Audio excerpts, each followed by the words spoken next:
নমস্কার সবাইকে, আমি ব্রাইডাল মেকআপ আর্টিস্ট মধুমিতা। আশা করছি সকলেই খুব ভালো আছো। ডেটটা ছিল 22শে এপ্রিল আর আমি সেদিন সকাল সকাল পৌঁছে গিয়েছিলাম ব্রাইডের লোকেশানে।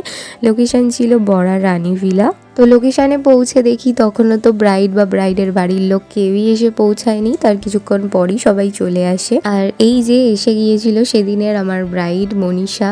মনীষাকে দেখতে যেমন সুন্দর সেরকমই ওর ব্যবহারও ভীষণ ভালো, আর ওর ফ্যামিলির প্রত্যেকের ব্যবহার ভীষণ ভালো ছিল। সেদিন সকালে আমি মনীষার বৃদ্ধি লুকের জন্য গিয়েছিলাম, আর এই হলো ওর ফাইনাল লুক। তোমাদের কেমন লাগলো জানিও অবশ্যই। বৃদ্ধির লুকটা নিয়ে মনীষার তো সেরকম কোনো কিছুই ডিমান্ড ছিল না। ও শুধু একটাই জিনিস আমায় বারবার বলে রেখেছিল, ওর একটু টানা টানা চোখ চাই, আর ও সকালে হেয়ারটা ওপেন রাখতে চেয়েছিল। তো সেরকমের উপরই আমি ওর লুকটা করে দিয়েছিলাম, একদম সিম্পল। যেহেতু এটা একটা ডে মেকআপ ছিল, তো একদম সফট রাখার চেষ্টা করেছিলাম আমি।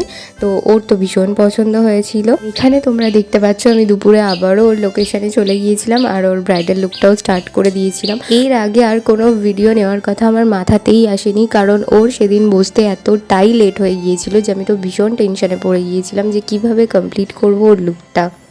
আর এখানে আমি খুব তাড়াতাড়ি ওর বেসটা কমপ্লিট করে ওয়াটার স্প্রে করে আরও ওর বেসটাকে লং লাস্টিং করছিলাম। তো এই ছিল মনীষার হেয়ার স্টাইলের আগের লুকটা। তো তোমরা জানিও তোমাদের কেমন লাগলো। ও তো একটাই ডিমান্ড ছিল, ওর শুধু চোখটা যেন খুব টানা টানা হয়।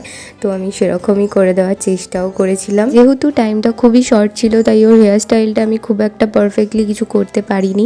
এই হলো ওর ফাইনাল লুক। তো চলো ওর থেকেই জেনে নেওয়া যাক যে ওর কেমন লেগেছিল আমার কাছে সেদিন।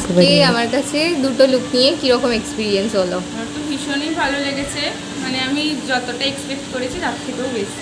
সকালে লুকটা স্টে করেছিল? হ্যাঁ, অনেকক্ষণ স্টে করেছে, কোনো প্রবলেম হয়নি তো? না।